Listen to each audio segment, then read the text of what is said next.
అబ్బబ్బబ్బబ్బా! మైసూర్ బోండానా? ఎవరికి ఇష్టం ఉండదు చెప్పండి ఇవంటే. సింపుల్ వేలో రెసిపీ చూపిస్తాను. 2 కప్స్ మైదా పిండికి 1 కప్ పెరుగు వేసుకోవాలి. అల్లం, జీలకర్ర, ఉప్పు, మిర్చి, అలాగే వంట సోడా వేసుకొని బాగా మిక్స్ చేసుకోవాలి. ఎంత కుదిరితే అంత. ఒక 1 అవర్ రెస్ట్ ఇచ్చేసేయాలి దానికి. మళ్ళీ కలుపుకొని వేడిగా ఉన్న నూనెలో మనం పునుగుల్లాగా వేసేసుకుంటే అంతే.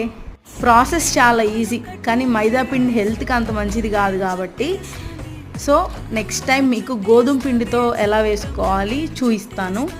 కానీ ఇవి చూస్తున్నప్పుడు నోరూరిపోయి ఏముందిలే అని లొట్టలేసుకొని మరీ తింటామండి.